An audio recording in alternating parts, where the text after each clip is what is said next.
the NBA, they've released, I believe, their ratings. The ratings have been dropping though, and I'm not surprised, bro.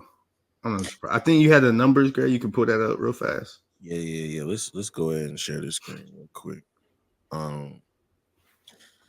Viewership in the NBA has been declining. I am so sorry, but seeing Adam Silver bald head is funny as shit. Just seeing it at the bottom, this was Hey, funny. first of all, this pick right here, this is a crazy pick, my nigga. Who did this? Oh, this He looked like a happy Voldemort, but neither here nor there. We can continue, bro. This nigga got some large ears on him, but I know. Nigga heard me. I'm sorry, Adam. Hey, that nigga hear everything. God damn. Hear them ratings fall. Shit. ESPN opening doubleheader averaged 1.6 million viewers, down 42% to the 2023's debut with Victor Wembanyama. Bucks versus 76ers, 1.71 million viewers, down 2.5 million for Celtics versus Knicks last year. Suns v Clippers, 1.5 million viewers, down 49% from last year's comparable. The Thursday game with the Spurs Mavs, it's a 29% decrease. And the Friday game with the Pacers versus the Knicks was 830,000 viewers, fewer than a college football game on ESPN2. Real fast for that last point, bro. It's the Pacers. I get it's the Knicks, but it's the Pacers. But we can continue. Tyrese Halliburton and whatever the rest of that roster of the Knicks should at least get you 1 million. That's just me. That should be able to. You should be able to peak at 1 million. Them Knicks niggas is crazy. So I will attest to that. 830,000 views is kind of crazy.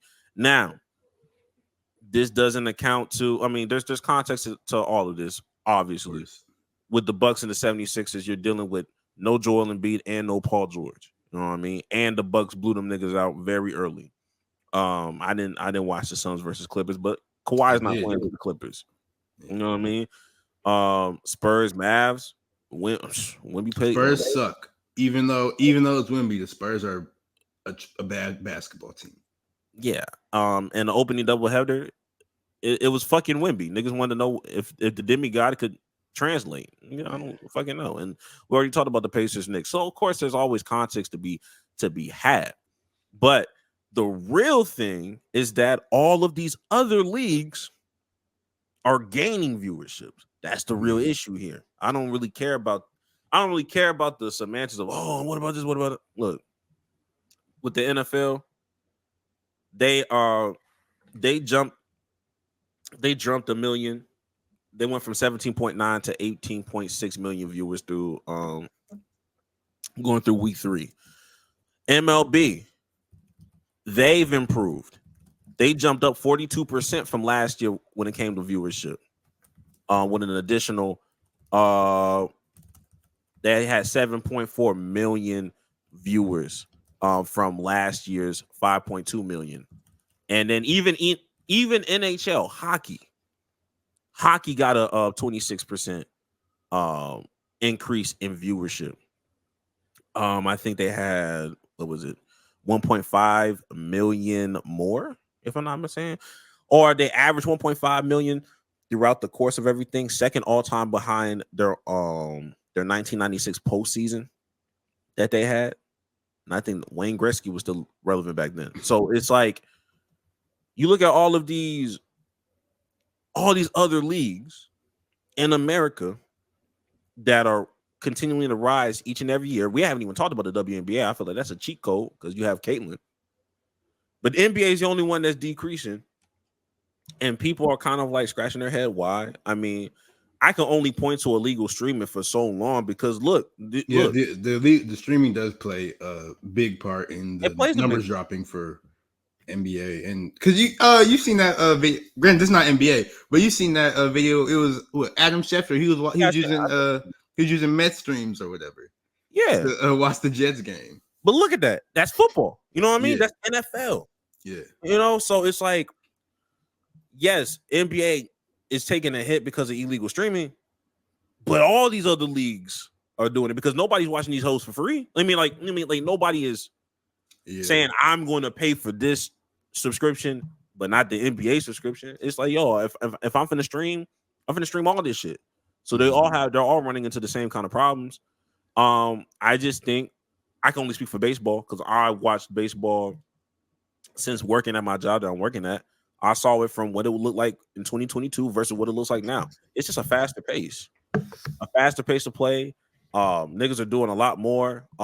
They are incorporating more black players to just do whatever the fuck they want. Like, not do whatever they want to do, but like show some more passion, so like more emotion, whatever, with the bat flips and whatever, home runs, time clock. Same with the hockey. They've had some new prospects and they're kind of promoting them in a way where it's like, oh, hey, this nigga finna be that guy. Nobody gets drafted number 1 overall as an 18-year-old in hockey and starts playing immediately unless they really that nigga. Now, it is unfortunate that man's mama got piped, but I mean, hey, that might increase some viewership, whatever. But this, and then of course with football has definitely had a rise versus how it was viewed like in that 2017 era post Colin Kaepernick. We'll talk about that shit later. It's just like they've all found a way to, make their sport a lot more watchable, and a little bit more meaningful to a degree, even with football. I think the problem with basketball is that their rise came a little bit earlier than everybody else when it comes to like faster pace of play. Like Steph Curry in that era, like that happened like in 2014, 2015. So now we're at a point where people are starting to agree, like, yo, like this shit starting to become OD with the threes. Like, you know what I mean? People's just not trying to see niggas chuck up threes all the fucking time, and it just be that Daryl Morey offense of either drive to the lane or just shoot deep threes. Like they want real basketball to come back at some point. So, but I don't know how you feel on that standpoint. I think with basketball and like the whole ratings thing, I think it's just harder to watch basketball, like hard to like physically watch it in general because it's like it's a whole bunch of, first off, it's hella teams. They always play random nights. So that's going to affect. Not everybody's going to want to watch everything. Like who cares about a Wizards Pistons game on a Tuesday type stuff. And then another thing is like NFL. It has like NFL. Those games are normally broadcast. Like yes, ESPN has some games, but those games are normally broadcast on like Fox and CBS. Those are like and NBC. Those are like the 3 channels that like you don't need cable for. I'm pretty sure. Like I think everybody has those, right? Which ones? Fox and CBS. Yeah, unless you're talking about FS1, then you need a subscription for that. But but I'm general, like Fox, CBS, NBC. Those are like the channels everybody has. You don't really even need. ABC has them. Yeah, ABC as well. But like NBA doesn't have that many games on ABC to start the season, so that's gonna affect it as well. But really, I think the bigger thing is the NBA, the coverage of the NBA, because a lot of like with the NFL. Like I said, I'm not too well versed in how hockey is covered. Oh, I'm sorry. But the NFL and even baseball a little bit, they have like the coverage is much more diversified. Like, yes, there's going to be the hot take people, but there's also going to be the people who get to like the X's and O's and stuff. Like with the NBA, and those people are on like the big networks. Like with the NBA, they got rid of all that. Like ESPN, I believe his name was Kevin O'Connor. I'm gonna say Kevin O'Connor, but that's the Vikings head coach. Kevin O'Connor. He was the NBA writer that everybody loved. He was on segments with ESPN as well. They had Tim Legler. They moved him from like his whole what show is that? Like he was on like NBA, one of the NBA shows. They moved him from that. Now he's like a sideline commentator and all that. They move all that. Like, so all the coverage of the NBA, it's not diversified. It's just, ooh, hot take. Ooh, what is such and such legacy? Ooh, what is this? What is that?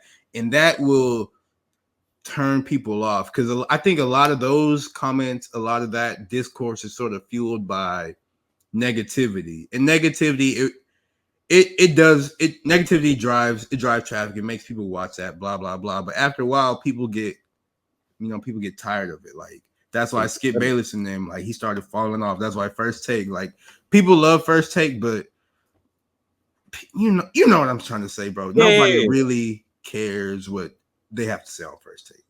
Like, that's just for casual fans. It's not fueled by, all that stuff is fueled by sort of hate. Nobody's really getting into the X's and O's of the stuff because they just want ratings, they just want hot takes, they just want people that will like drive and look at the stuff. But nobody, the people who really have an appreciation for the game, a love of the game, I feel like they're being X'd out of it, of viewership a little bit, and I think that's sort of driving it.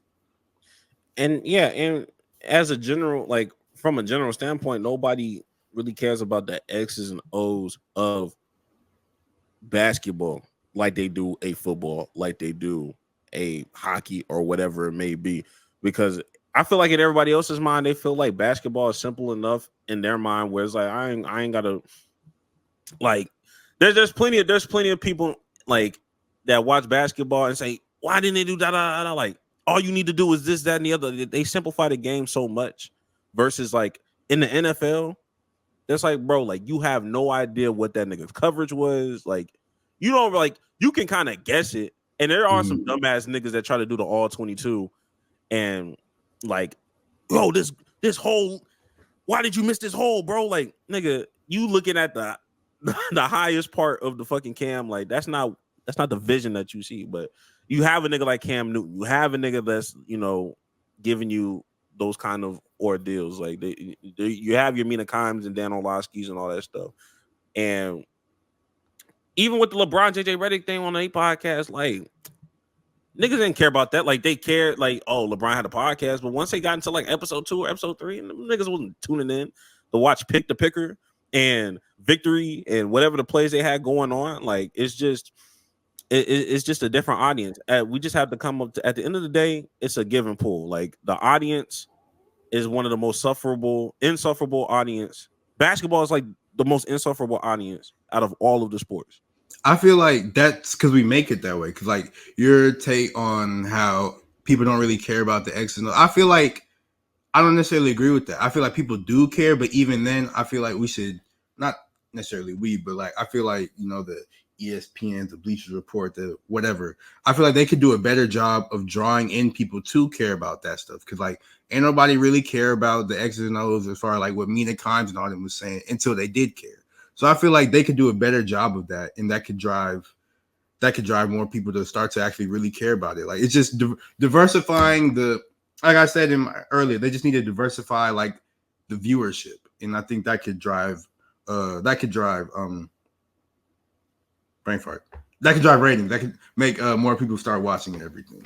And I think I phrased it wrong because I think caring is not like what I needed to say, but basically they don't have the type of people that are explaining it well enough for people to have like an attention span to keep going at it, if that makes sense. Like because like the JJ Redick and LeBron, it was good, but I think they probably get a little too in depth for like the casual whatever to understand. Or they're saying too many different terminologies where it's just kind of like, and then you have these fake ass basketball analysts like on Twitter that's gonna be like, oh yeah, everybody know like you didn't know this, you don't know about. Shut up, nigga. Versus the nigga, like I keep referring to Cam Newton because Cam Newton explains things that a 5-year-old can understand when it comes to like NFL football and stuff. Does it really well. Same with Mina Kimes and all them other people. Where it's like, okay, I'm still engaged and I get what you're saying and I understand what each person is supposed to do. So I think they just need somebody that can explain it, and it's not too much of a basketball junkie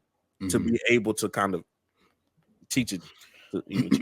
So yeah, I get it, and it wasn't supposed to be a topic that was supposed to be too crazy long. But hey, look, y'all gotta find something. Y'all gotta find something because this ain't it. Y'all gonna keep losing niggas. And honestly, they don't really need to find like they signed that media deal for like it's good till like 2037 or whatever. So they don't even really got to worry about all that until whenever. So I mean, that's fine and all, but when it's time for that, renegotiation, and niggas wonder why their salary's not the same like they used to. They going, hey, Adam Silver gonna find a way.